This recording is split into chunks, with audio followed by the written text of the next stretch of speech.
Agora, se você consegue. Então, por isso que eu, de novo, eu entendo que o ponto de avanço é no gerente de projeto. É o gerente, ele ter sim técnica. Eu detesto atuação sem técnica, cara. Assim, sabe? O cara fica só no oba-oba. Eu não gosto disso. Assim, eu fico indignado quando o cara vem só com. Eu faço um porquê ou como o cara não sabe responder. Então eu falo, bicho, vai estudar primeiro pra depois pra gente vir conversar. Então o cara tem que ter técnica, isso é fato. Mas o cara tem que investir.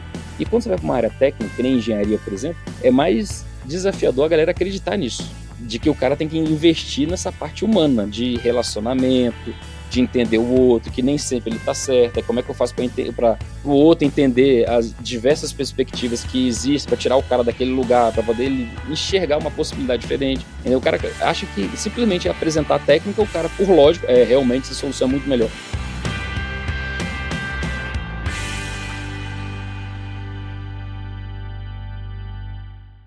Olá, amigos do Capital Projects Podcast. Eu sou o André Schoma e estou aqui para mais uma conversa aberta sobre os desafios da gestão de projetos de capital. Sabemos que fazer projetos de maneira geral é um grande desafio e é sempre bom conversar com profissionais com ampla experiência que podem trazer para a gente insights e provocações interessantes para que a gente possa adicionar sempre a nossa caixa de ferramentas. E por isso hoje eu tenho o prazer aqui de receber no nosso canal o Vanques Leandro. Ele é diretor de transformação e inovação na Plano Consultoria. Ele tem uma sólida experiência de mais de 20 anos trabalhando em projetos dos mais diversos portes e níveis de complexidade, tanto em organizações privadas como a PwC, a Oi, Brasil Telecom, como também em instituições públicas e em diversos papéis, diversas posições bastante estratégicas. Ele tem experiência no gerenciamento de projetos complexos e de grande porte, então em diversas áreas, experiência também na transformação das organizações, implantação de práticas e modelos de gestão com foco em inovação e também no desenvolvimento de negócios, inclusive em empresas internacionais. Tem formação em administração pela Federal de Pernambuco, especialização em gestão de projetos pela FGV e mestrado com foco em gestão de portfólio pela Católica de Brasília. Também é palestrante e professor de cursos de MBA desde 2006 e tem várias certificações como em Design Thinking e PNL. Vank, seja muito bem-vindo ao Capital Projects Podcast. Obrigado, André. Pô, de onde você tirou essa? Do teu LinkedIn, pelo menos. Apresentou melhor que eu. Vou até depois pegar essa gravação para repetir. Te passo o resumo depois. Prazer contar contigo aqui no nosso canal, Vanques. E para que o nosso público possa conhecer você um pouquinho melhor, eu sempre peço para o convidado fazer um breve resumo aí da sua trajetória, especialmente você que passou por tantos tipos diferentes de projeto. Conta um pouquinho para nós aqui da tua jornada. Bom, primeiro eu queria agradecer a oportunidade de estar aqui, dizer que eu acompanho o podcast, achei ele muito legal. Acho que é uma rara iniciativa aí de realmente compartilhar conteúdo na área de gerenciamento de projetos e uma oxigenação, né, para a profissão. Assim, que não, esse podcast, sem dúvida nenhuma, não é mais do mesmo. Sem dúvida nenhuma, ele é bem diferente, então é muito legal estar participando aqui. Bom, eu comecei minha carreira como vendedor de carro.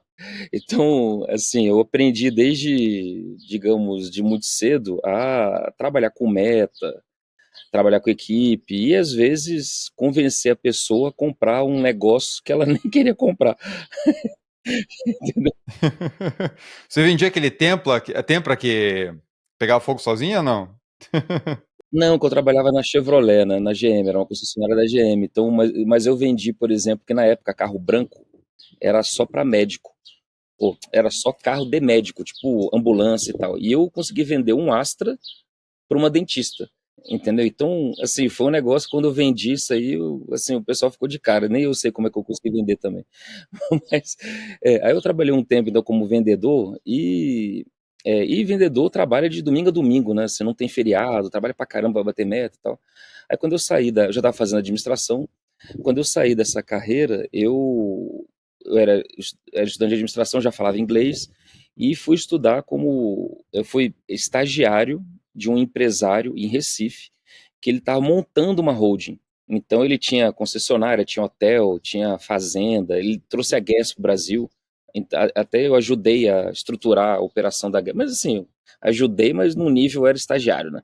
Tipo assim, eu ajudei a treinar os vendedores, assim, entendeu? Porque o cara não tinha muita noção disso, como eu tinha sido gerente de loja de shopping, né?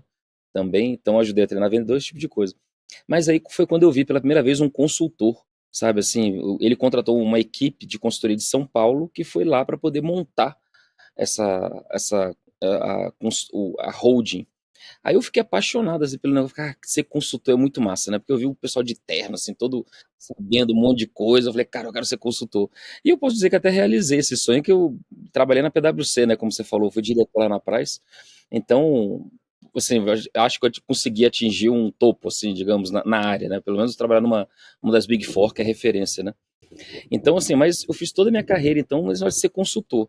E quando, em 98, eu trabalhei com um americano, com um projeto, e naquela época não tinha internet direito, né? Assim, tem gente que é bem mais nova que isso, mas assim, não sabe disso, mas em 98 não tinha, o PMBOK tinha um ano e pouco, um ano e meio mais ou menos, sabe?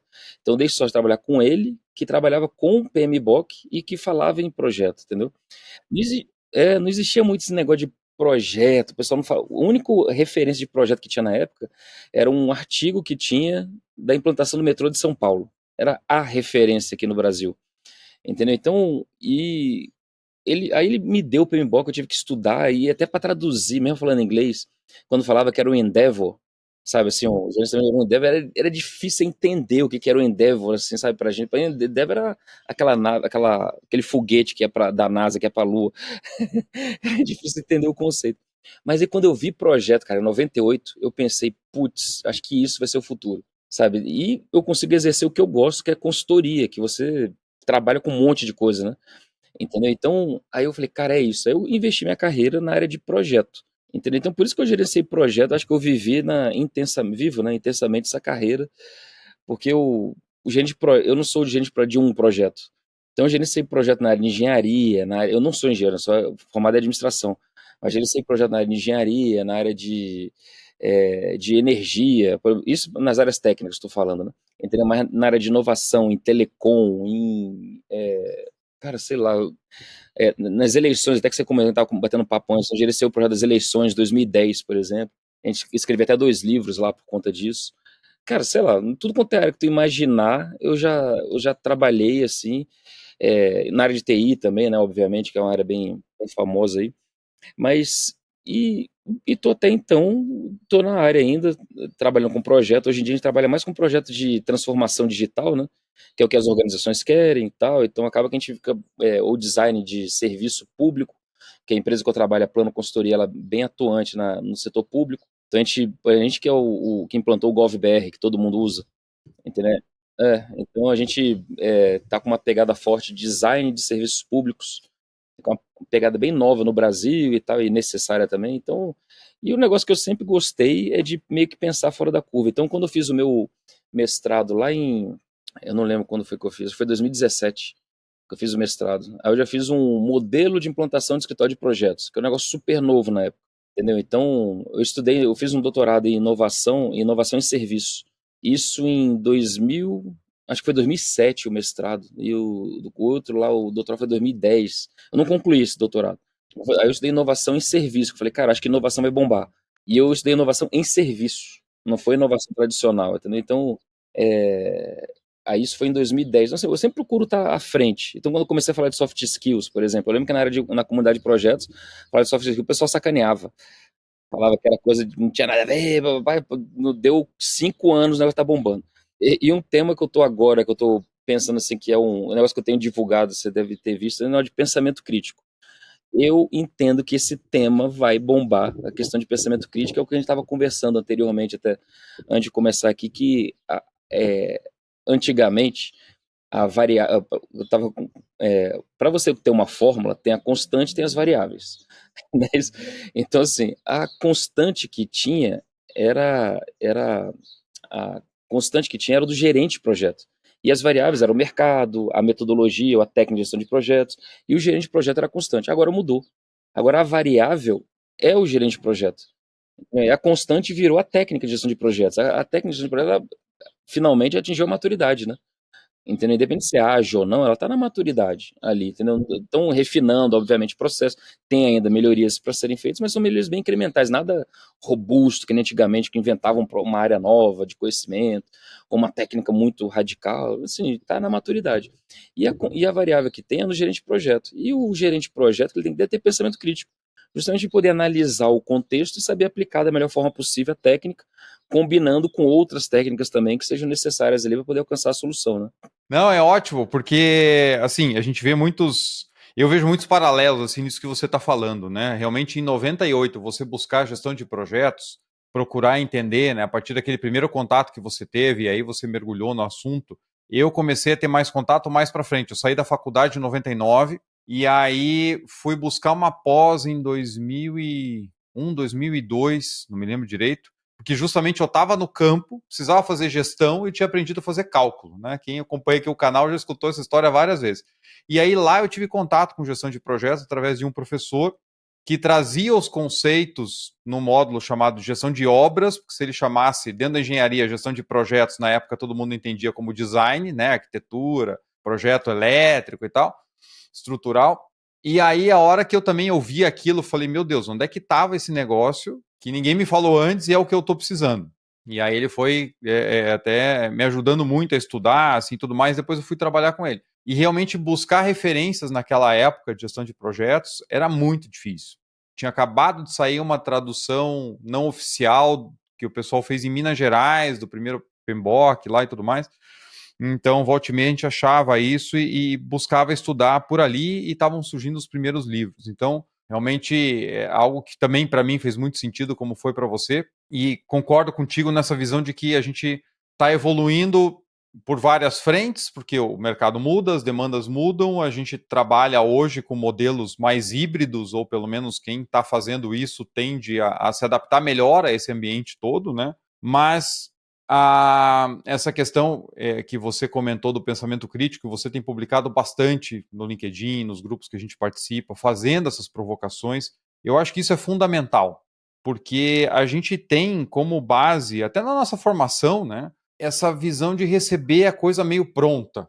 Porque o nosso modelo de ensino é assim: você vai, você decora, você responde desse jeito e pronto. E aí eu vejo pela minha experiência, quando eu pisei no campo para fazer gestão de uma obra industrial de porte maior pela primeira vez, eu não sabia nem por onde começar, porque... Exatamente.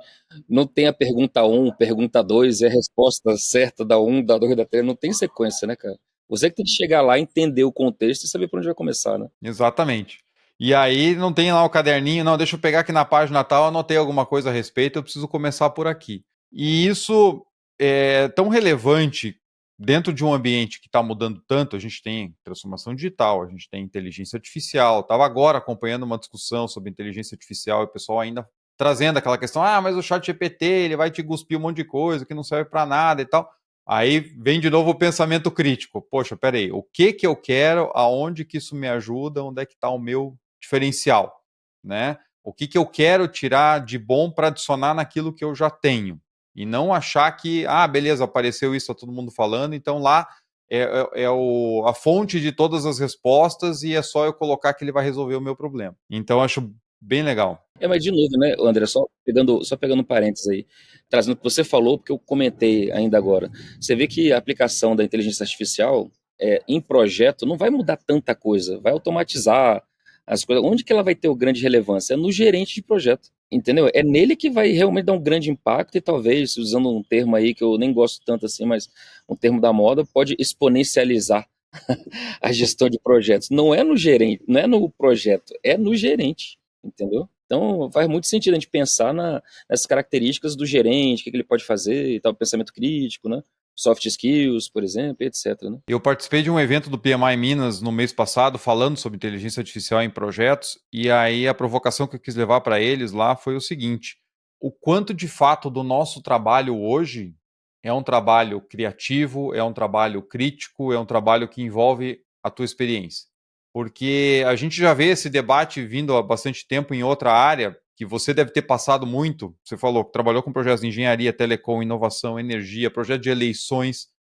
Então, naturalmente, você, por ser multidisciplinar, quando você chega, às vezes, num projeto mais técnico, o pessoal pode olhar e dizer assim, putz, mas esse cara aqui não tem PhD em pulga transgênica, né?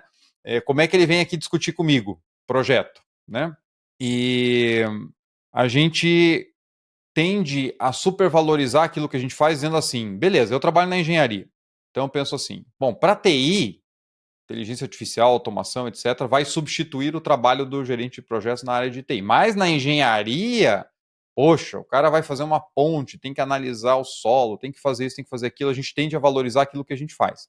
Agora, o quanto de fato a gente traz de ineditismo para dentro do nosso trabalho, que dependa, como eu falei, da criatividade, da experiência, porque a gente passa grande parte do nosso dia ou repetindo o processo ou fazendo tarefa manual, e que por que a revolução da inteligência artificial também ela é tão forte? Porque ela tende a facilitar a substituição desse tipo de tarefa.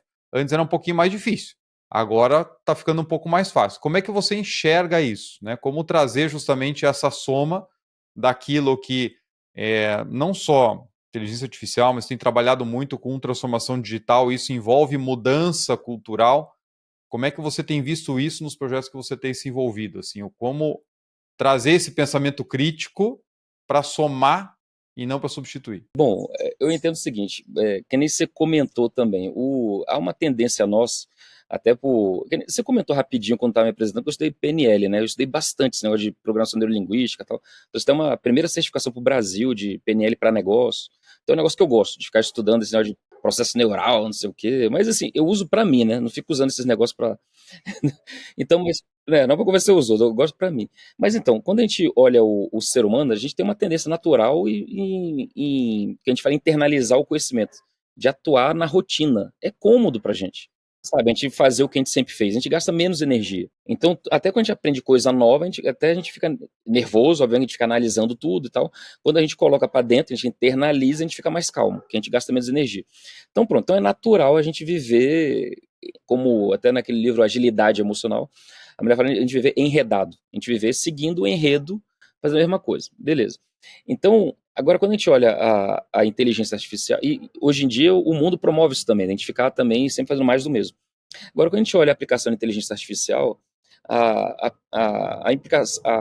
aplicação primária dela vai ser nas atividades rotineiras, e nas coisas que não tem tanta inteligência, digamos assim, nossa, humana, entendeu? Então, fazendo essa parte burocrática, vamos dizer assim, vai sobrar o que pra gente? O que é de mais humano? É a gente refletir, a gente pensar.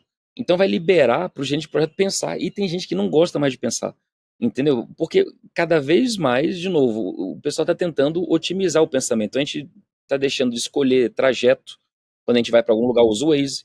A gente está deixando de escolher música, porque o Spotify já escolhe. A gente está deixando de escolher filme, porque o Netflix escolhe sozinho. Entendeu? Então, a gente tá, ao mesmo tempo que está abrindo uma oportunidade da gente ser mais humano, da coisa que é mais humana, a gente pensar, ao mesmo tempo também está sendo dada a oportunidade de você não pensar. Mas em projeto especificamente, o que vai acontecer? O cara vai pegar um projeto, ele vai ter que tomar um monte de decisão, assim, de como aplicar a inteligência, onde que ele vai aplicar especificamente, entendeu? E ele vai ter mais oportunidade de tomar decisões bem humanas, assim, de realmente ficar só na tomada de decisão, entendeu? E deixar a inteligência ficar fazendo relatório, ficar analisando, identificando o risco, entendeu? Ficar dando as respostas mais de nível 1, de nível 2, digamos assim, são as respostas que são mais padrão, entendeu? Que a resposta de nível 3 é uma resposta consultiva, né? O cara tem que olhar e entender o problema, entendeu? Talvez só para ele... hoje em dia, pouca gente... Eu trabalhei com risco também no INEP até, fazendo gestão de risco, implantando gestão de risco no Enem, pra você ter ideia. Então foi bem punk o negócio. Você vê que, na prática, há pouca gestão de risco em projetos, entendeu? Na prática, a gestão de risco é uma porcaria a gestão de risco, né? Então, assim, a inteligência artificial vai turbinar isso. Ela vai conseguir identificar risco, vai conseguir elaborar plano de resposta aos riscos, de nível 1 e de nível 2, entendeu? Aí vai sobrar para o cara o quê? Para ele fazer o que ele não faz hoje, tomar decisão em relação à gestão de riscos de nível 3. O cara vai olhar, o que eu faço? Eu paro o projeto, eu não paro o projeto, eu faço uma mudança, não faço o projeto, vou ter que ir lá negociar, e ele vai ter que tomar essa decisão. Então eu entendo que quanto mais a inteligência artificial avançar, mais vai vir para esse lado da gente tomar mais decisões, ter mais pensamento crítico, e isso talvez não seja tão confortável para as pessoas que estão em projeto hoje em dia, que a gente gasta mais energia e a gente vai ficar mais claro a responsabilidade do gerente de projeto pelo sucesso ou fracasso do projeto, entendeu? Porque ele que vai chegar e vai, cara, faça isso, faça aquilo, entendeu? E agora, o que eu vejo também de aplicação ainda hoje de inteligência artificial em projeto ainda é muito rasteiro também, entendeu? Eu fiz uma aplicação recente de inteligência artificial no kickoff do projeto. entendeu? Se você for ver, não é uma aplicação frulenta ainda, né? Não é na parte técnica do projeto, entendeu? Mas, cara, mas deu um resultado legal, porque a gente pegou os perfis das pessoas, a gente criou o avatar, entendeu? Então assim, foi uma forma lúdica de poder, de novo, ajudar numa parte que seria burocrática, que cofre de prova normalmente é chato pra cacete, né? Assim, quem entende mais é o gerente de projeto, a equipe mais próxima, e você tem que envolver, engajar as pessoas. E você fazer um bom kickoff faz toda a diferença na execução do projeto. Você diminui um monte de problema que vai vir lá pra frente, entendeu? Então, cara, a gente conseguiu com a inteligência artificial tornar o negócio lúdico. Entendeu? Então, criar avatar das pessoas, é que cada um ia fazer, apresentava o cronograma de uma maneira bonitinha, não sei o que, o pessoal ficou empolgadaço com o projeto. Então, assim, eu não vi nenhuma aplicação dessa até hoje. Você deve ter, obviamente, mas a gente fez uma aplicação, agora a gente não conseguiu aplicar ainda, infelizmente, no projeto em si, na execução do projeto. Entendeu? Porque para você poder aplicar também a inteligência, tem que ter dado, tem que ter organização do projeto, não sei o quê. Cara, e isso as pessoas, infelizmente, por mais que a gente tente, como consultor, organizar o projeto, que esse é o nosso papel, organizar os projetos, organizar os processos, os dados do projeto, cara, o cliente não deixa você organizar, você ter dado para poder aplicar. Entendeu? Então, eu entendo que ainda vai demorar um tempo. Não entendo que vai substituir o gerente de projeto. Acho que vai sobrar mais tempo para o gerente de projeto ser gerente de projeto. Entendeu? E eu acho que ainda tem Entendo que ainda há um caminho. Cara, sei lá, acho que vai demorar aí pelo menos uns 5 anos, sendo otimista, viu? Acho que vai demorar pelo menos uns 5 anos para a gente ter uma aplicação realmente real ali de inteligência artificial em projeto, mas eu acho que é um negócio que todo mundo deveria aprender. Tipo, eu já vi o seu curso lá, você com o Finoc, cara, todo mundo tinha que fazer esse curso para entender. O PMI agora lançou um curso, né, de final de semana, falando de inteligência de IA regenerativa e tal. Eu nem fiz ainda, tem que fazer esse negócio. Mas eu acho que todo mundo deveria entender também, para entender quais são os tipos de IA que existe. Cara, eu estou num projeto, pegando o gancho que eu começo a falar, eu vou engatando no outro, né? Mas eu estou num projeto interessante, agora eu estou fazendo doutorado para concluir, né? É pela primeira vez eu não concluí. Agora eu estou fazendo para concluir. E eu estou atuando em um projeto em dois projetos que são bem técnicos também da tua área aí. Um é de transição de combustível e o outro é de implantação daquele Hyperloop, um trem de alta velocidade do Elon Musk. Então, eu estou atuando nesse projeto, numa partezinha bem pequenininha ali, mas que é bem legal, de gestão de partes interessadas. É o começo do projeto. Eu estou desenvolvendo um modelo de aplicação de mapa cognitivo para predizer comportamento de stakeholder. Que esses dois projetos, e é um projeto bem técnico, tem uma matemática que eu não entendo, para você ter ideia, André, porque tinha que ter feito engenharia avançada e eu não fiz engenharia avançada.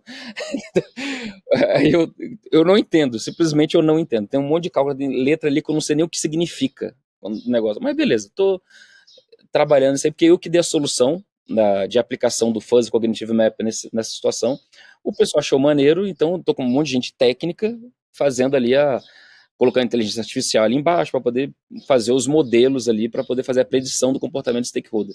E de novo, para que isso? Que olha que interessante, que quando a gente vai iniciar um projeto, ainda mais um projeto desse que é muito grande, a gente está falando de trilhões ali para poder desenvolver os dois projetos, e que mexe na indústria como um todo. Entendeu? Então, você predizer o comportamento de stakeholder te dá mais autonomia para você poder tomar a decisão de que rumo o projeto vai correr. Entendeu? Porque se você simplesmente deixa o projeto ir normal, cara, pode chegar no, putz, não era por aqui. Para você voltar, cara, já gastou bilhão ali. E às vezes cancela o projeto. Estamos vendo casos assim, né? Tanto trem de alta velocidade na Califórnia, o High Speed 2 lá em UK, estão passando por problemas sérios, inclusive de stakeholders, né? Exatamente. Então, por isso que a gente está desenvolvendo esse modelo aqui. Porque imagina, você vai desenvolver o modelo. Aí, antes de fazer, você toma a decisão. Agora, de novo, a máquina faz todo o cálculo. Você que parametriza, você coloca lá, desenvolve o modelo, coloca uma porrada de daqui que você não conseguiria fazer sozinho, né? Talvez só um grão-mestre em xadrez conseguiria fazer toda essa análise, que são muitas variáveis, faz essa análise toda e você, beleza. Agora, a máquina não toma decisão sozinha.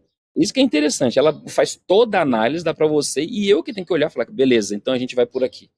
Entendeu? Ainda pode dar pau? Pode dar pau, mas diminui muito a chance, a probabilidade da pau, entendeu? Então, de novo, aí é uma aplicação técnica profunda em projeto altamente disruptivo, entendeu? Que a gente está fazendo ali de IA. Então, acho que isso pode chegar de uma maneira de novo, mais lúdica depois, tipo, já mastigado, essa palavra. Já mais mastigado, né? Só que o que você tem por trás é muito robusto para poder facilitar a interface depois e o resultado que você vai ter, né? Muito legal. Exatamente, exatamente. Acho que não sei se eu respondi, mas acho que é por aí. Não, excelente. E você citou a questão do INEP, fiquei bem curioso mesmo com relação à parte de gestão de riscos. Porque você tem uma logística absurda, uma distribuição, precisa fazer aquilo chegar em tudo quanto é canto, uma questão de segurança para você não deixar vazar, como aconteceu em alguns casos no passado. Como é que é trabalhar a gestão de riscos em um projeto dessa envergadura, com milhares de pessoas envolvidas, com essa questão de sigilo? Como é que funciona por dentro? Cara, é muito massa. E, assim, é o segundo maior exame do mundo, né? Que só pede para um chinês. Mas tirando do chinês, que lá é uma ditadura, então, em tese, assim, o cara manda, quem vazar é morto. Então, assim, entendeu? Digamos que é mais fácil a gestão. Aqui não. Aqui tem todas essas questões que você comentou aí, que a gente tem que envolver as pessoas. Então, assim, é um exame gigantesco, né? E que envolve, a gente fez uma análise uma vez, cara, que ele pegando o estudante e pegando a família e não sei o que, cara, é um negócio que impacta, assim, dezenas de milhões de pessoas diretamente, diretamente. Se for falar em indireta, assim, é quase o Brasil inteiro, né? Quase. Entendeu? Então, bom, é um projeto bastante complexo, mas já tem um histórico de realização, então as pessoas já sabem mais ou menos o que fazem, o que tem que fazer, mas sempre tem uma novidade, sempre tem uma novidade, assim, tanto na parte técnica do exame propriamente dito, de criação de alguma coisa nova, quanto de realização. Então, por exemplo, o pessoal inventa, eu lembro, e a gente pegou bem a época do Covid, então foi muito interessante, cara, foi muito interessante. Nossa, mas já não era risco suficiente, né? Não era o suficiente. Não era o suficiente. Aí a gente falou, "Não, vamos trabalhar com Covid aqui." Mas, só pra você ter ideia, cara, a gente fez uma. A gente conseguiu colocar a equipe lá pra gente fazer um plano de resposta ao Covid, assim, que a gente elaborou em um mês. Antes do Covid ser o Covid que a gente conhece, que hoje em dia já é meio dominado o assunto. Você sabe como transmite, sabe? Você já tem várias. Sabe que tem que manter um distanciamento, que usa máscara, tem que limpar a mão. Mas quando a gente começou a trabalhar, não tinha esse negócio. Eu lembro que a gente fez um estudo analisando várias coisas no mundo e a gente fez uma recomendação de ter que manter um distanciamento de pelo menos, eu não lembro mais agora exatamente, mas pelo menos, sei lá, vamos chutar um valor que eu não lembro mais, de 2 metros. Cara, isso impactava. Eu fiquei de cara quando a gente fez a sugestão. O pessoal não queria implementar isso. Porque isso impactava do quê? Se numa sala cabia 40 pessoas, com um distanciamento de 2 metros, só caberia tipo 15 pessoas na sala. Entendeu? Aí isso ferrava tudo. Entendeu? Porque imagina o impacto disso aí. O cara falou, cara, não tem como, porque a gente vai ter que ter mais gente para poder fiscalizar, vai ter que ter mais local, mais colégio para poder utilizar, vai ter que envolver mais polícia nos municípios. Entendeu? Vai ter que ter. Putz, cara, era mais envelope para colocar prova. Então, assim, tinha um impacto sinistro, você vê o tamanho do exame, né? E acabou que depois deu certo, né? Que depois foi mais para frente e tal, e o pessoal viu que era necessário precisar de mais orçamento público para poder fazer isso.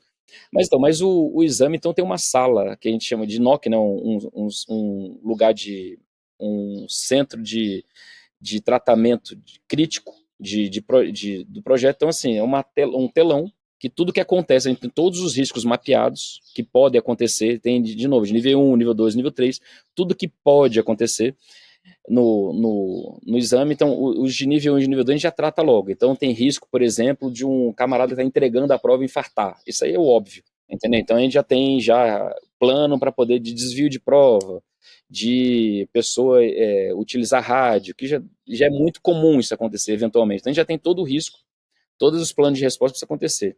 O que a gente monitora mesmo são os riscos extraordinários.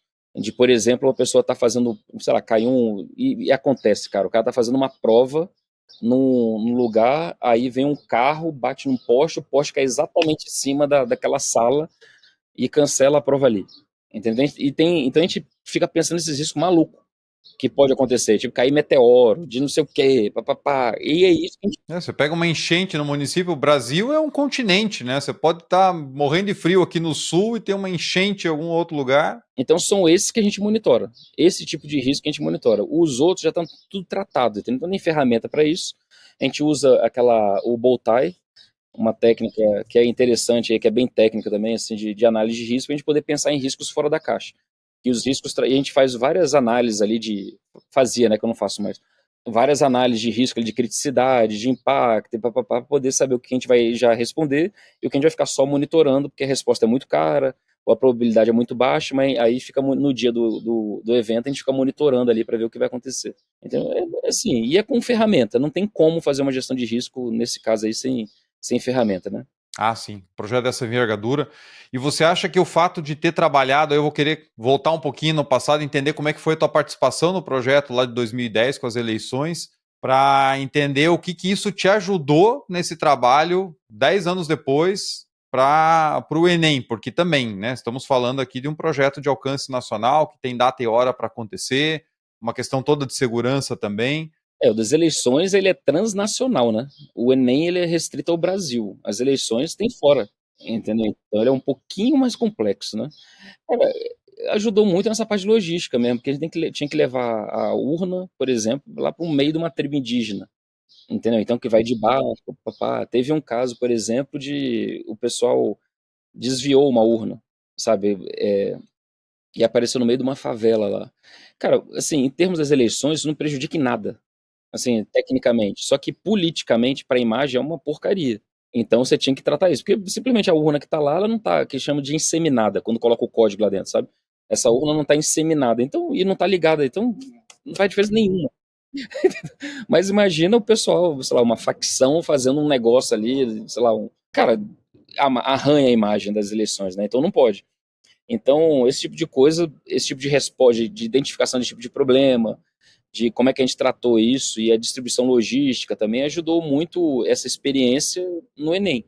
Tem que quando eu estava lá cuidando do Enem foi justamente quando, sem falar de política, mas só analisando o contexto político, foi quando o Bolsonaro assumiu as eleições, ou assumiu a presidência do Brasil. Então, o Enem, caraca, foi um negócio assim, imagina, era um ponto de o pessoal poder sentar o cacete no, no, no novo presidente. Então foi muito crítico. Então, por exemplo, teve muita divulgação de.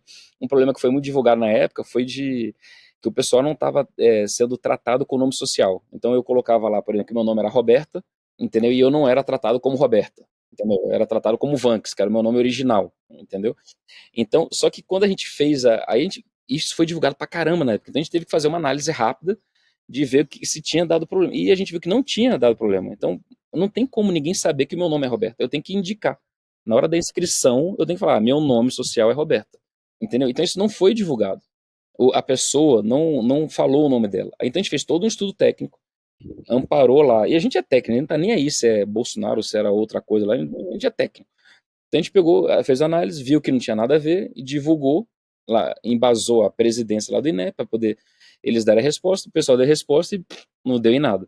Mas isso acontece também em projetos dessa envergadura de eleição ou INEP que impacta Enem, que impacta muito o Brasil como um todo. Então você também tem esses riscos políticos de imagem. Então essa questão das eleições, das eleições ajudou a enxergar também esses riscos de imagem que poderia acontecer e tal. Então, e a gente sempre vai aprendendo, cada projeto você vai aprendendo, né? Assim, sempre, e não são coisas tangíveis, sabe, que a gente aprende, é isso, cara, quando você tá numa situação, cara, eu lembro que lá no TSE aconteceu, bora fazer tal coisa, assim, é muito intangível esses aprendizados, né, mas foi isso que ajudou, então essas situações de imagem, de logística e essas questões técnicas, assim, também, foi em 2010 que a gente fez o piloto da biometria, por exemplo, então a biometria começou em 2010. A gente fez o piloto da biometria para em 2010. Então, um projeto humano que também não podia dar errado. Senão travava a eleição. Lembra que teve lugar que deu fila e tal, não sei o quê, mas é normal quando você está implantando um processo novo, né? Até treinar o usuário. Eu lembro que eu trabalhei como secretário de prédio, acho que na primeira eleição com urna eletrônica. E eu tinha sido convocado, fiquei me enrolando para ir lá, falei, droga, né, vou ser mesário e tal. Aí um amigo meu chegou assim e falou, cara, eu fui lá, faz o seguinte, a hora que você chegar, você fala que você sabe mexer com o computador. É isso que você tem que falar, né? Porque tem uma função lá que precisa mexer com as urnas e tal, e ninguém sabe fazer aquilo. Então fala que você sabe mexer com o computador. Eu tinha computador em casa, meu avô tinha dado um pra gente. Então eu cheguei lá, né, comecei a fazer a ficha e tal, daí eu larguei, você falou, você mexer com o computador. Ah, você sabe e tal. Não, então você vai ser secretário de prédio. Eu não sabia nem o que era isso. Que é a pessoa que fica responsável por receber as urnas e depois no final é quem transmite, né? Eu gostei, né, porque era um trabalho que eu não precisava ficar ali o tempo todo. Claro que começava antes e ia embora depois que todo mundo. Fazia a transmissão dos dados, né, que não era por internet e tal, né, toda a confusão que voltou a aparecer de novo, mas foi um trabalho bem bacana, né, de poder fazer parte ali e ver como é que funcionava tendo outros olhos.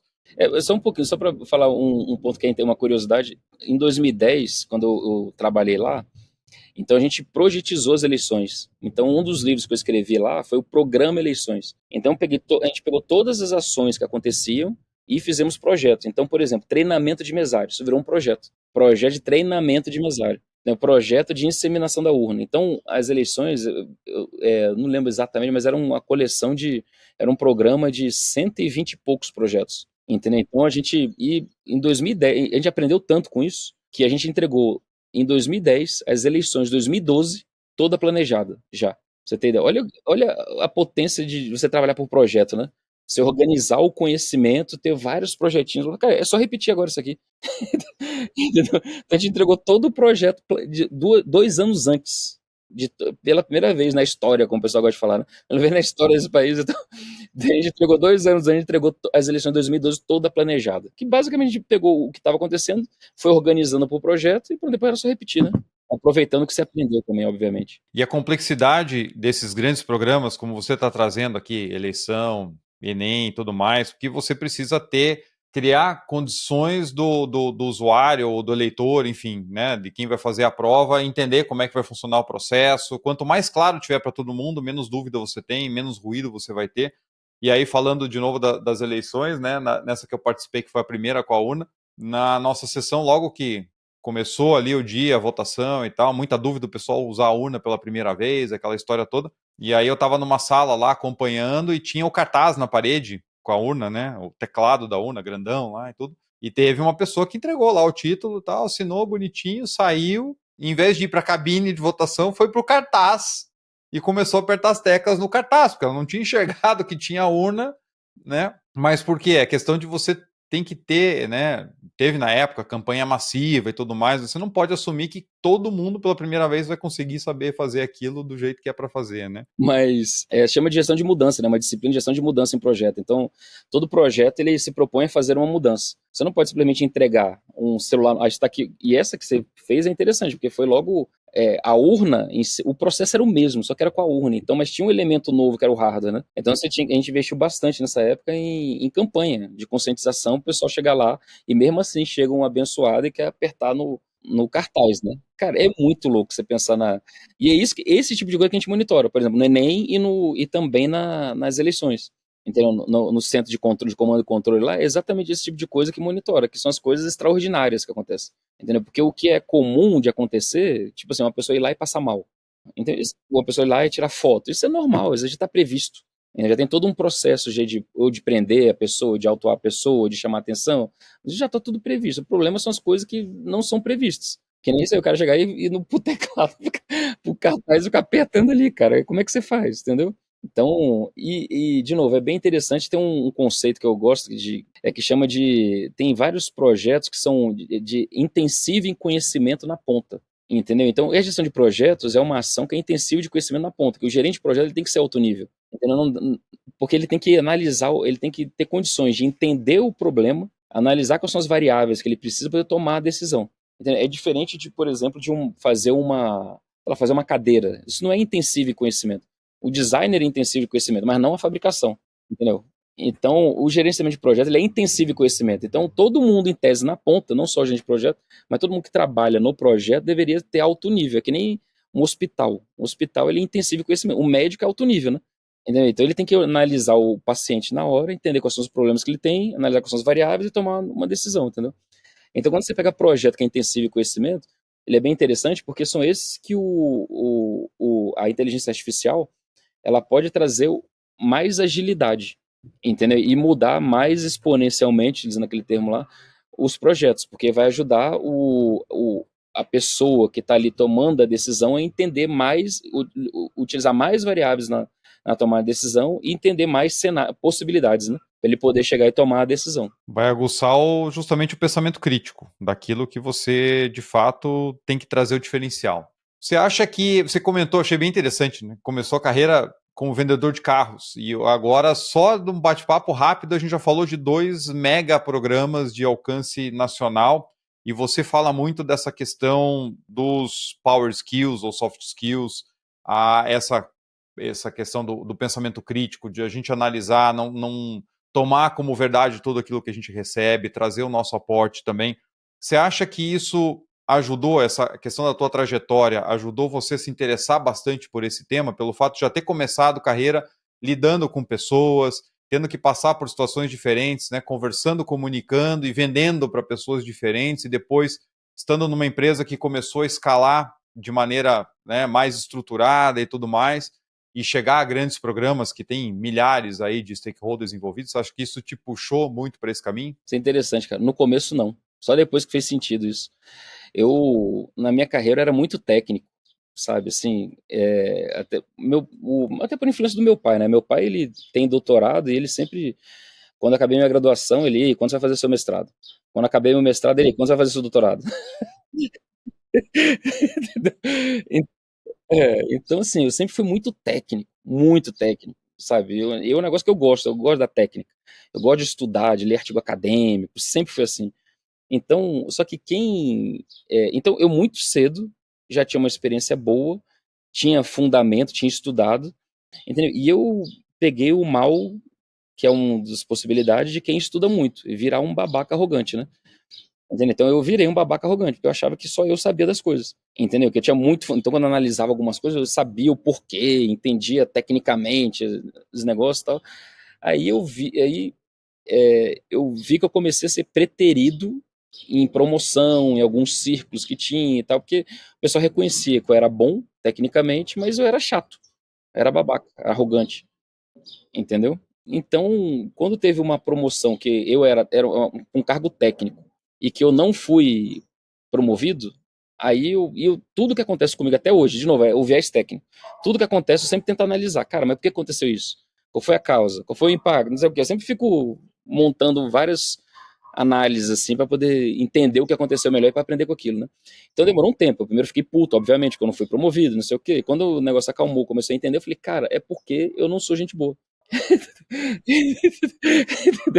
Eu tenho que aprender a ser gente boa, eu tenho que diminuir essa técnica, entendeu? Então, aí eu comecei a estudar esse bando de coisas, até cheguei na PNL que você comentou, mas cara, mas eu dei um monte de comunicação não violenta, até hipnose eu fiz, cara, eu fiz curso de hipnose, fiz curso de mágica, por exemplo. Funciona hipnose com patrocinador ou não? Eu consigo hipnotizar meu patrocinador para ele me dar mais recurso ou não? Funciona, mas não é nesse sentido que você está imaginando, mas funciona.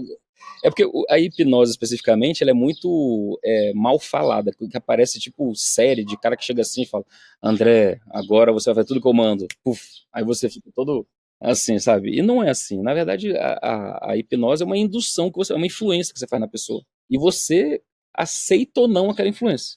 E quanto mais gente boa, é tipo chegar uma pessoa que você gosta muito, chegar pra você e falar: André, eu acho que você tem que pintar o seu cabelo. Entendeu? Se é uma pessoa que você gosta muito falar isso, você considera, cara, pior que é mesmo. Agora chega uma pessoa que você não gosta, ou que você não conhece, fala, cara, você tem que pintar o cabelo. Fala, bicho, o que esse mané tá falando aí? Entendeu? Então a hipnose é assim. Então você arruma. Tem técnicas, você poder baixar a resistência da pessoa, você poder dar uma sugestão e aquilo entrar, ter mais chance de ser aceito. É isso. E se você for ver várias outras técnicas, são assim também, de negociação, por exemplo. Eu fiz Eu estudei tanto negociação, eu estudei pra caramba negociação. Eu estudei tanto que eu fui juiz durante 3 anos num meeting de negociação de Harvard, pra você ter ideia. Eu estudei tanto que eu falei, cara, tem que aprender a negociação. Não, eu falei, eu gosto da técnica mesmo. Bom, mas aí eu vi o seguinte, que quanto mais gente boa eu for, mais a minha técnica aparece. Entendeu? Porque se eu sou gente boa contigo, eu consigo falar da minha técnica. E você vai ter interesse em ouvir. Entendeu? Se eu for só técnico, cara, vira um chato. Entendeu? Ninguém quer ficar ouvindo só coisa até e fala, puta, cara, vem esse cara de novo ficar dando aula. Entendeu? Agora, se você consegue. Então, por isso que eu, de novo, eu entendo que o ponto de avanço é no gerente de projeto. É o gerente, ele ter sim técnica. Eu detesto atuação sem técnica, cara. Assim, sabe? O cara fica só no oba-oba. Eu não gosto disso. Assim, eu fico indignado quando o cara vem só com. Faço um porquê ou como o cara não sabe responder. Então eu falo, bicho, sai, bicho, vai estudar primeiro para depois vir. Pra gente vir conversar. Então o cara tem que ter técnica, isso é fato. Mas o cara tem que investir. E quando você vai para uma área técnica, que nem engenharia, por exemplo, é mais desafiador a galera acreditar nisso.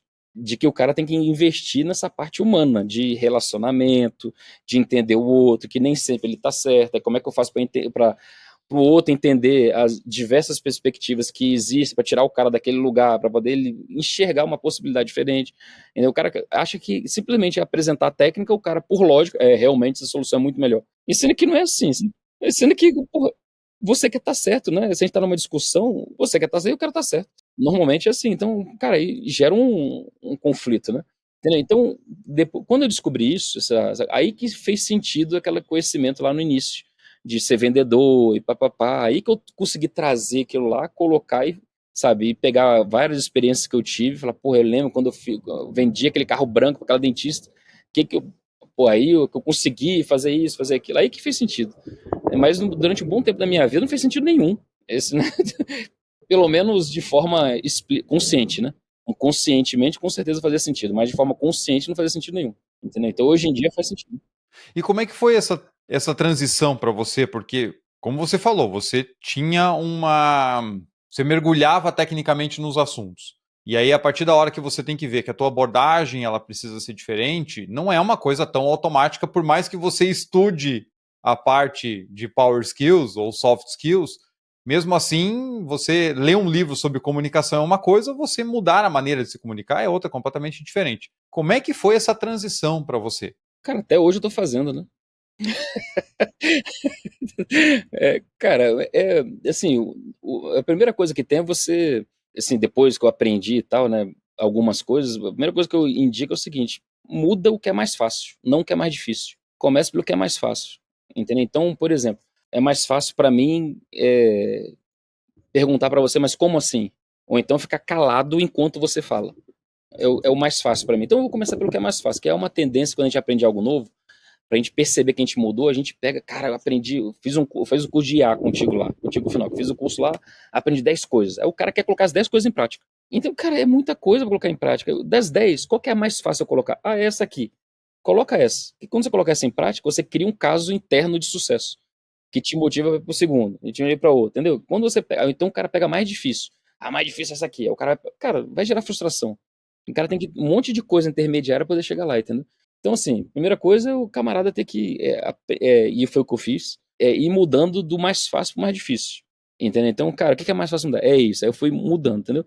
E a outra situação também é quando você age errado, você reconhece que você agiu errado. Tipo assim, então tô discutindo contigo aqui, com o André, num projeto. Aí eu percebo, eita, eu não estou ouvindo o André. Aí eu penso, eu não estou ouvindo o André. E a partir de agora eu vou ouvir o André. Só isso. Aí você reconhece o erro e aí você procura mudar. Cara, isso é batendo, né? É repetição, entendeu? Então até hoje, de vez em quando, eu me pego em alguns erros assim. Eu falo, cara, tá errado, eu tenho que mudar, tenho que fazer tal coisa, né? E vai indo. Assim, ao longo do tempo, tentativa e erro, e aprendendo e batendo. É assim. Agora, é desafiador, porque você, de novo, a gente sempre tá na zona de conforto, né? É mais cômodo para mim ser do jeito tal. Então você tem que mudar essa essência desse jeito, entendeu? Agora, de novo, depois de várias coisas já mudei já na essência, assim, porque você de tanto ficar aplicando, você internaliza aquilo lá, né? Vira o processo, entendeu? Mas se não fizer, não tem jeito, né? Desses vários projetos que você fez e já passou por vários ambientes, e a gente falou aqui de mega programas, falamos de projetos públicos, você tem muita experiência também na área privada. que você consideraria assim que foi o projeto mais difícil para você e por quê? Não, foi o primeiro que eu peguei que foi técnico de telecom. Eu lembro até minha amiga hoje, eu peguei um projeto era um middleware, que é um sistema que fica no meio, é uma camada do meio, não que é middleware, né? Fica no meio, que tudo que é sistema conecta com ele. Então, quando eu vou colocar um sistema novo, em vez de eu fazer interface com vários sistemas, eu faço só uma interface que é com middleware. Então, todo mundo fala com esse middleware. Então, tinha um middleware que estava em todas as empresas de telecom aqui do Brasil. Todas. E a gerente, que era a Kátia, que hoje em dia é minha amiga pessoal, assim, ela era gerente desse projeto. E ela é técnica, ela é formada em TI. Eu não era formado em TI, né? E- Aí peguei esse, e eu fui pro projeto, só abrindo parênteses, quando eu tava eu era formado em administração, e eu queria ir para projeto, e eu via aí eu comecei a trabalhar com projetos de telecom, mas eu fazia estudo de viabilidade, que é um negócio de administração, sabe, de analisar cenário e tal, e análise financeira, apesar de não tinha análise financeira muito potente, análise financeira de fazer fluxo de caixa, negócio simples. Então eu fazia estudo de viabilidade de telecom. E eu vi que a área de telecom iria bombar e a área de TI especificamente iria bombar. Aí eu falei, cara, eu tenho que ir pra essa área, como é que eu faço? Aí eu consegui entrar nesse negócio de fazer estudo de viabilidade de telecom. Então eu coloquei no meu currículo fazer projeto de telecom. Então que não deixava de ser, né? Aí eu consegui esse emprego lá, de ser gerente de projeto. Cara, aí a mulher foi passar pra mim. Aí eu lembro que eu fiquei ansioso. Aí, pra essa reunião, ela ia passar pra mim. Cara, ela chegou atrasada, tipo uma meia hora na reunião. Ela chegou para mim e falou: Esse aqui é o celular do gerente de projeto. Entregou para mim. Qualquer coisa, qualquer dúvida, você me liga. E foi embora. Cara, eu falei: Gente, o que que é middleware? Eu falei assim, cara, eu não, eu não sabia nada, cara. E pior, o cara que era que tinha desenvolvido o middleware era um cara, até hoje, ele ainda tá no mercado e tal, Tamoio, o nome do camarada. Cara, o cara é um gêniozinho, né? Já era coroa pra mim naquela época assim, e ele que tinha desenvolvido, cara, o bicho era casca grossa, cara, difícil pra caramba, o cara é antigão, né, cara, aí pega um garoto, assim, ser gerente de projeto, aí eu lembro eu apertando ele, assim, eu precisava de um cronograma, eu tinha que apresentar pros diretores e tal, eu precisava de um cronograma sabe, de uma alteração, uma atualização que tava lá, cara, o cara não me dava o cronograma, eu apertava o cara, bicho, nem com tortura, sabe, nem amarrando o cara, arrancando a unha dele, o bicho me dava uma data, entendeu? Aí eu lembro uma vez, eu chegando pro Tamoio, eu falei, Tamoio, porra, eu preciso de uma data. Cara, ele falou, coloca qualquer porra de data aí, Vanks. Entendeu? Eu falei, não, bicho, você tem que me dar uma data real que vai acontecer. Aí ele falou um negócio que eu nunca esqueci. Ele virou assim e falou, Vanks, eu aprendi que cronograma é algo que a gente joga na frente e sai correndo atrás para cumprir. Cara, eu fiquei puto com essa resposta dele. Sabe? Mas depois eu descobri que essa resposta dele faz todo sentido. Então, assim, pra mim esse foi o mais desafiador, porque, cara, eu só tinha teoria de projeto, sabe? Não tinha pra... E quando você tá num projeto. Cara, você vê, é um cara desse que é o cara que tinha a tecnologia, o cara super difícil de relacionamento. Eu não entendia nada, era ainda mais telecom, ITI, é cheio de sigla, sabe? Assim, pô, eu nem sei mais as siglas hoje em dia, mas uma porrada de sigla lá. E eu não entendia nada, cara. Então eu ia pra reunião. Foi aí que eu comecei a aprender, por exemplo, a fazer pergunta, sabe? Eu acho que uma das principais habilidades de gente de projeto é saber fazer pergunta, sabe? O cara poder entender. Então, assim, eu fazia pergunta para ele, fazia pergunta para ele, aí ia checando, que eu acho que nem policial, sabe? Assim, que tá investigando o crime. Aí eu juntava a resposta de um com a resposta do outro e tal, não sei o que, aí isso gerava uma outra pergunta. Aí eu fui entendendo o contexto de projeto, sabe? Os contextos, os problemas que tinha, o que tinha que tomar decisão e tal, baseado em pergunta. Então, até hoje eu sou assim, quando eu chego num projeto para poder entender, e de novo, pego o projeto que eu não entendo nada, né? Entendeu? Então, eu fiz projeto, por exemplo, de PMO de obra, cara. E obra, que nem você. E é engraçado, eu falo sempre assim, que o meu conhecimento, você imagina um lago bem grande. É o meu conhecimento, é muito grande, é o meu conhecimento. Assim, sabe? Só que a profundidade, cara, não chega a um palmo do que eu sei sobre as coisas. Porque assim, se eu converso um pouco de engenharia com um cara que não é engenheiro, o cara fala, porra, o Vanks entende pra caramba de engenharia. Converso contigo, tu vai ver que eu não sei nada. Assim, eu resisto, tipo assim, a 10 minutos de conversa. A partir de 10 minutos você fala, cara, o Vanks não sabe nada.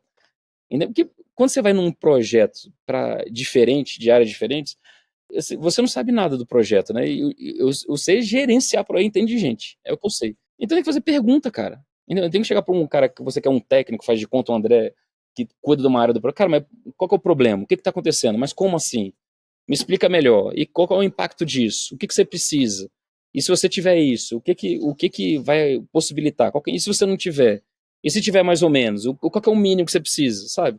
Qual que é o máximo? Qual que é não sei. E se não tiver aí, o que que você pode fazer? Cara, você faz um monte de pergunta, aí depois você vai para um outro, faz um monte de pergunta e você vai fechando o quebra-cabeça ali, né? Então é basicamente isso que eu tomar. Por isso que, de novo, a IA pode ajudar nessas questões, que ele já pode levantar, você já pode fazer várias perguntas. Se tiver dado, você pode fazer várias perguntas para uma IA, ela já vai responder um monte de coisa para chegar na reunião melhor. E esse é o ponto, porque a gente acha que a gente é obrigado a ter todas as respostas, né? Você chegar num projeto de uma área, por mais que você conheça daquela área, mas que você que tenha respostas para a equipe, é você que vai dizer o tempo que vai levar. E aí a gente vê tanto projeto dando problema, onde todo mundo sabia que ia dar problema, mas não tinha espaço para colocar a voz ali, colocar a experiência, e o negócio vai só empilhando. Sempre vai ter o cara querendo teclar no cartaz, sabe? Sempre vai ter o imponderável. Cara, é isso. Projeto é massa demais. Por isso que eu gosto de projeto. Porque é doido o negócio. Vanks, a conversa está muito boa, vai naturalmente se desenrolando aqui, o que é muito gostoso, mas a gente precisa cuidar com o nosso tempo aqui, com a nossa agenda. Então, eu sempre peço, antes de encerrar, para que o nosso convidado deixe aqui dicas para o nosso público. Pessoas que ou estão começando a mexer com projetos agora, ou que querem desenvolver cada vez mais nas suas carreiras, querem alçar novos patamares. Então, eu sempre peço para o convidado deixar aqui dicas, né, com base na sua experiência, na sua visão. O que você deixa aqui para o nosso público do Capital Projects Podcast? Bom, acho que a primeira coisa, um que a gente falou aqui bastante, é que desenvolva também, junto, e depende de ser jovem, iniciante na carreira ou já ser experiente, mas desenvolva também as habilidades humanas, né, essas power skills ou soft skills, desenvolva também essa habilidade como? Cara, fazendo curso, cara, o primeiro curso que eu fiz foi de comunicação não violenta. Eu lembro que no começo do curso, a primeira atividade do curso foi falar de frente para um outro e o pessoal já chorava e se abraçava. Cara, foi uma tortura para mim. Foram 3 dias de tortura, de ficar chorando e se abraçando. Mas eu me obriguei a estar lá, em ouvir, em entender, sabe? Então, assim, cara, faz uns cursos que não são técnicos, justamente essas coisas humanas, assim, pra você poder desenvolver essas habilidades, sabe? Assim, que são importantes. O segundo é, cara, sempre que tiver todo mundo indo para um rumo, para um lado, cara, desconfie. Por que não? Por que não pode ser diferente? Por que não, sabe, assim, pô, para de ir com a massa, assim, sabe? E mesmo que, por exemplo, até falando de IA, por exemplo, cara, é uma tendência, tá todo mundo indo para lá. Tô dizendo que não é para você, mas dentro deste campo, entendeu? Não faça mais do mesmo, né? Assim, procure, cara, mas como é que eu posso aplicar de forma diferente? O que que eu não estou vendo? Como é que isso aqui seria muito? Eu gosto muito de pensar nos extremos, né? Assim, para poder ajudar a começar a ter ideia, entendeu? Eu falo, cara, qual seria a aplicação mais louca disso aqui em projeto, sabe? Aí você vai para um extremo lá. E qual seria a aplicação mais absurda do ponto de vista negativo, assim? Que eu poderia fazer um estrago muito grande com esse negócio. Então você tem dois extremos, um positivo e um negativo, sabe? Já te ajuda a abrir a mente, assim, sabe? De novas possibilidades, de utilização e tal. Então acho que então desenvolver o pensamento crítico, né? Que é isso que a gente está comentando aqui, eu acho que é importante. E só mais 2 dicas. A outra é a questão de perspectiva. Então sempre existem outras perspectivas de análise, sempre. Assim, eu sempre parto do princípio que eu não necessariamente estou certo. Entendeu? E eu falo desse jeito, não necessariamente estou certo, porque é gostoso estar certo. Entendeu? Então, assim, então eu penso assim, cara, beleza, eu quero estar certo, mas não necessariamente eu estou certo, ou não necessariamente estou certo em tudo. Entendeu? Então, assim, isso é uma maneira light de você pensar, cara, mas beleza, deixa eu conversar com o André para entender o que eu posso estar errado, né? Sabe? Então, você vê nos grupos, por exemplo, aqueles grupos que a gente frequenta lá de. Cara, tem gente que dá opinião e acha que tá certo e acabou, né? Entendeu? E eu acho engraçado, eu sempre acho engraçado, cara, como é que pode, cara, o cara acha. Assim, deve ser cômodo. Mas ao mesmo tempo, só um caso interessante, quando eu estava estudando PNL, até fora do Brasil, com o inventor da PNL, né, o Richard Bandler, estava num curso com ele contou um caso seguinte, que ele estava com um amigo quando ele era adolescente, ele estava com um amigo assim, e o cara era super, super mulherengo. Aí o cara, ele saiu, os dois na festa, adolescentes não, jovens. Aí os dois estavam na festa, aí o amigo dele saiu, foi em cima de todas as mulheres da festa, que estavam solteiras, ele saiu dando em cima, aí, e não pegou nenhuma. Aí ele perguntou, cara, e aí? Você não pegou nenhuma? Todas as mulheres eram lésbicas. Quer dizer, ele nunca tá errado, né? Ele nunca é rejeitado. Cara, tem gente que é assim, entendeu? Então, se você pensar que você pode estar errado, eu acho que é uma boa é uma boa estratégia para você poder melhorar e ir crescendo. E por último, cara, eu entendo realmente e tem a ver muito com essa última, que tem que ser humilde, sabe? Assim, ouvir a pessoa, sabe? A humildade tem a ver, cara, se eu tô com o André, eu posso até ter mais experiência que você na diversidade de projetos, entendeu? Mas você tem uma experiência muito boa em projetos específicos ali e tal, entendeu? Então, assim, e humildade, eu falei, cara, a minha experiência não é melhor que a sua, entendeu? Ou o meu conhecimento, sei lá, é engraçado que eu gosto de estudar, estou fazendo agora um doutorado, entendeu? Mas um negócio que eu não acho que seja diferencial nenhum é título, sabe? Tem gente que acha, mas como você pode... Cara, porque eu acho que realmente, assim, só serve para mim, não serve para os outros, não serve para eu atuar. Entendeu? Assim, é um conhecimento que é meu, e assim, eu posso fazer bom uso disso ou não, mas não me torna melhor nem pior que ninguém. Entendeu? E tem gente que quando tem um título, faz um curso, não sei o que, o cara se acha, cara, agora eu sei pra caramba sobre tal assunto. Entendeu? Então, assim, eu acho que a humildade realmente é um caminho, e é interessante porque eu acho que é a diferença entre você ser um idoso ou um cara experiente sábio, ou ser um idoso e um cara experiente imbecil. A diferença está na humildade. Ou seja, quando o cara é humilde, o cara reconhece que, cara, eu errei, e o que eu tenho que aprender? Aí o cara pode se tornar sábio um dia, senão ele simplesmente só vai ter quilômetros rodados. Entendeu? Então acho que esses 4 aí, eu acho que são bem genéricos, mas acho que ajuda bastante a gente a ter um bom desenvolvimento, né? Um desenvolvimento tranquilo. Com certeza. Vanques, mais uma vez, muito obrigado pela tua participação aqui no Capital Projects Podcast. Foi um prazer contar contigo aqui. Eu que agradeço. Valeu. Olha só, pessoal, dicas super valiosas, como sempre. A gente tem essa oportunidade de aprender com grandes especialistas aqui e num papo desse fluido, natural, sobre as nossas dificuldades e como a gente pode se desenvolver dentro da nossa profissão, dentro da nossa vida em geral, né? Com essas dicas que o Vanques deixou aqui. Então, ser humilde, olhar as questões sob outras perspectivas, buscar sempre aprender, tá pensando, tá sempre se dando conta de que, poxa, e se eu não tiver certo? Né? Será que tem uma outra maneira melhor de fazer aqui? Como é que eu consigo me desenvolver mais nisso? Por que eu não estou chegando nos objetivos que eu gostaria? O que eu preciso melhorar? Olhar para dentro e aí buscar aquilo que você precisa complementar e ir aprendendo, trazendo esses outros conhecimentos e outras pessoas que estão ao teu redor e que ajudam a fazer projetos melhores e alcançar resultados cada vez melhores também. Espero que você tenha gostado desse episódio tanto quanto eu. Quero te convidar, se você ainda não é membro do Capital Projects Podcast, eu sempre deixo o link do Catarse aqui na descrição do episódio. Entra lá, temos planos a partir de R$5 por mês. Esse apoio que mantém o projeto rodando aí depois de mais de 2 anos e meio. Então, quero deixar também um abraço especial aqui, um obrigado a quem é membro. E a você que chegou aqui até o final desse episódio, não deixe de curtir o canal, de seguir as redes. Esse episódio fica disponível em todas as plataformas de áudio e também lá no YouTube. Então siga nas várias plataformas e também indique para outros profissionais que podem se beneficiar desse conteúdo. E eu espero você aqui na semana que vem. Um grande abraço e até a próxima.